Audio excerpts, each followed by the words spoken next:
السلام علیکم ورحمۃ اللہ وبرکاتہ۔ جن لوگوں کو روزہ افطار کرنے کی اجازت ہے وہ ایک تو مسافر ہے اور ایک مریض ہے، اور ان کے بارے میں یہ ہے کہ وہ جب ان کا بیماری ختم ہو جائے اور جب سفر ختم ہو جائے تو وہ اس کی جگہ پر دوسرے دن روزہ رکھیں گے۔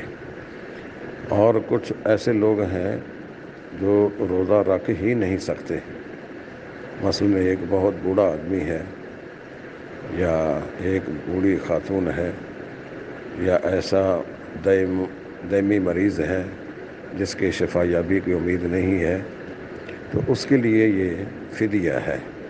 قرآن مجید کی آیت ہے وَعَلَى الَّذِينَ يُطِيقُونَهُ فِدْيَةُ طَعَامُ مِسْكِين۔ اس آیت کے بارے میں صحابہ کے درمیان اختلاف ہے۔ حضرت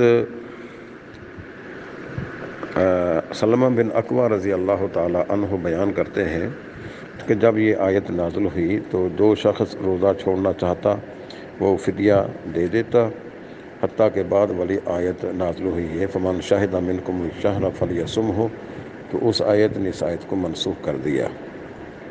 لیکن ابن عباس رضی اللہ تعالی عنہ فرماتے ہیں وَعَلَى الَّذِينَ يُطِيقُونَهُ سے مراد وہ لوگ ہیں جو روزہ رکھ نہیں سکتے۔ یہ سلب ماخذ ہے، اس کا مصدری معنی دور کر دیا جائے۔ وَعَلَى الَّذِينَ يُطِيقُونَهُ کا مصدری معنی ہے طاقت رکھنا، طاقت رکھنے کے معنی کو ایک طرف کر دیا جائے، اس کا معنی یہ بنے گا جو اس کی طاقت نہیں رکھتے ہیں۔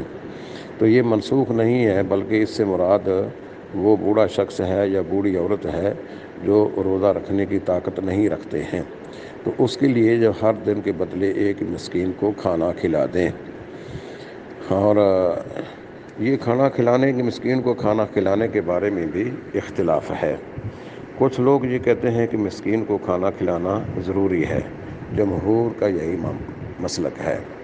امام مالک کہتے ہیں کہ یہ عمل مستحب ہے، اور دارقطنی کی ایک روایت میں ہے کھانا کھلانے والے کھانے کی مقدار وہ نصف صاع ہے۔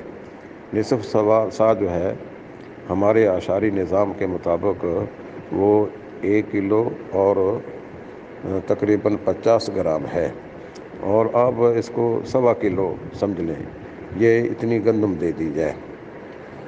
تو صرف گندم دینے سے ہی کام تو نہیں چلتا ہے نا، گندم کے ساتھ کھانے کے لیے کوئی اور جو لوازمات ہوتے ہیں وہ بھی دینے چاہیے، کیونکہ گندم تو نہیں کھائی جاتی ہے بلکہ اس سے مراد روٹی بنا کر سالن بنا کر کھانا ہے۔ تو جس طرح کا گھر میں ایک ٹائم کا کھانا کھایا جاتا ہے اتنا کھانا کسی مسکین کو کھلا دیا جائے۔ اس سلسلہ میں ہمارے ہاں 2 باتیں مشہور ہیں۔ ایک تو یہ کہ وہ 2 ٹائم کا کھانا کھلانے کے بارے میں کہا جاتا ہے، یہ 2 ٹائم کے کھانا کھلانے کی بات یہ ایجاد بندہ ہے۔ اور دوسرا یہ بھی کہا جاتا ہے کہ روزہ رکھوا دیا جائے۔ یہ روزہ رکھوانے والی بات بھی صحیح نہیں ہے، ایک مسکین کو کھانا کھلانا ہے، یا آپ نے 30 دن کا فدیہ دینا ہے تو 30 مساکین کو ایک جگہ پہ بٹھا کر کھانا کھلا دیں، یا ایک مسکین کو 30 دن تک کھانا کھلا دیں، یہ دونوں طرح ہی صحیح ہے۔ سیدنا انس رضی اللہ تعالی عنہ وہ 30 مساکین کو اکٹھا کھانا کھلا دیتے تھے۔